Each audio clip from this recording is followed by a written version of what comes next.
चर्चा करूं श्री बरसाना धाम की। एक किशोरी जी हैं हमारे श्रीमतला की, एक किशोरी जी हमारे बरसाने की, श्री राधा रानी। एक सेठ जी हर चीज से संपन्न है, धन है, संपत्ति है, परिवार है, सब कुछ है, पर दुखी रहते थे। एक संत आए, संत ने पूछा, सेठ जी जब सारी चीजें भगवान ने आपको दी हैं, आप फिर भी क्यों दुखी रहते हैं? सेठ जी ने कहा, सब तो है, बस एक बेटी नहीं है मेरे पास। बरसाने में रहते थे सेठ जी। संत ने कह दिया, सुनो सेठ तुमको मिलो बरसाने को वास, या नाते राधा सुता तुम काहे रहत उदास। आप बरसाने में रहते हो, बरसाना धाम मिला है, और हमारी यहाँ की जो देवी हैं हमारी श्री राधा रानी, आप उन्हीं को अपनी बेटी क्यों नहीं बना लेते हो? अब सेठ जी ने संत की बात को हृदय में धारण कर लिया। राधा रानी का एक चित्रपट लाए। जिस प्रकार एक बालिका का ध्यान एक पिता रखता है, वैसे ही श्री राधा रानी की सेवा करनी शुरू की। अगर सेठ जी ने पुत्री माना तो श्री राधा रानी ने भी उन्हें अपना पिता स्वीकार कर लिया। एक दिन सेठ जी के घर में एक चूड़ी पहनाने वाली मनिहारन आई। सेठ जी के 3 पुत्र थे, तीनों का विवाह हो चुका था, 3 बहुएं थी उनकी। मनिहारन आती थी, हर वर्ष चूड़ी पहनाती थी, चली जाती थी, दुकान से पैसे लेती थी। आज फिर से एक बार मनिहारन आई, तीनों बहुओं ने चूड़ी पहने।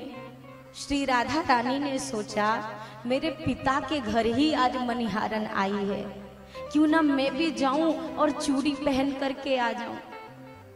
3 बहुओं को मनिहारन ने चूड़ी पहनाई, तब तक चौथा हाथ आगे बढ़ा।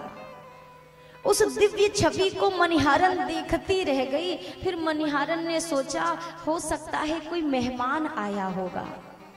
मनिहारन ने चूड़ी पहनाई। अब पैसे लेने के लिए सेठ जी के पास दुकान पर गई। दुकान में जाकर पहुंची, सेठ जी हमेशा की तरह 3 चूड़ियों का दाम देने लगे। मनिहारन ने हाथ जोड़कर कहा, बाबूजी आज 3 नहीं, मैंने 4 लोगों को चूड़ी पहनाई है, तो मुझे 4 चूड़ियों के दाम चाहिए। सेठ जी ने कहा, तुम्हें कोई गलत फहमी हुई होगी, मेरे यहाँ केवल 3 बहुएं हैं। मनिहारन कहती है, मैं झूठ नहीं बोलती, मैंने 4 लोगों को चूड़ी पहनाई है।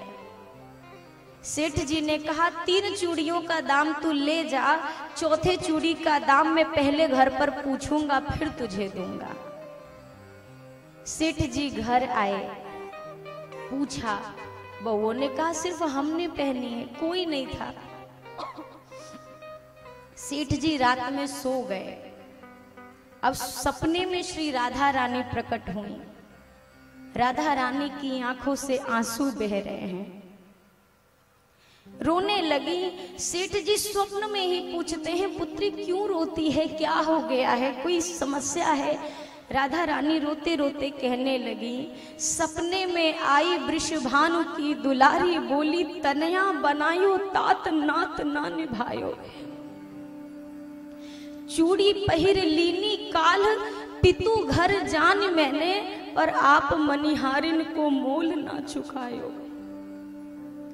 पिताजी आपने बेटी बना तो ली, पर पिता का रिश्ता नहीं निभाया आपने। अरे मैंने तो अपने पिताजी का घर समझ के मनिहारन से चूड़ी पहन ली, और आपने मेरी चूड़ियों के दाम नहीं दिए मनिहारन को। सेठ जी ने कहा, बेटी मैं भूल गया। श्री राधा रानी और सिसक कर रोने लगी, वाह पिताजी, 3 बहू याद रही, किंतु बेटी ना याद रही। कहत श्री राधा के नीर भर आयो है, कहो कैसी दूरी, कहो काह मजबूरी तात, आज 4 चूड़ी काज मेरी सुधी बिसरायो है। पिताजी आपको अपनी 3 बहुएं याद थी, पर अपनी एक बेटी नहीं याद रही। कौन सी गलती मुझसे हो गई, कौन सी चूक ऐसी हो गई कि आज 4 चूड़ियों के लिए आपने अपनी बेटी को ही बुला दिया। सेठ जी तत्काल उठे, तुरंत दौड़कर मनिहारन के पास गए। मनिहारन कहती है, बाबूजी मुझसे ही गलती हुई होगी, आप रहने दो ना।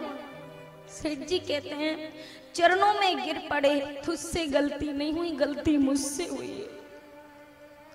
मैंने बेटी मानी पर मुझे आज तक उनका आभास नहीं हुआ। और मनिहारन तू धन्य है कि तूने उनको सामने से दर्शन किया है, उनके दर्शन लाभ प्राप्त किए। मैं आपसे सत्य कहूं, मैं बार बार कहूं, इस संसार में एकमात्र भगवान वो सत्ता है जो आपसे निस्वार्थ प्रेम करता है। हैं रिश्ते, बहुत रिश्ते हैं, लेकिन भगवान से सच्चा और अच्छा रिश्ता संसार में दूसरा कोई नहीं है। आज ये मिथिलापुर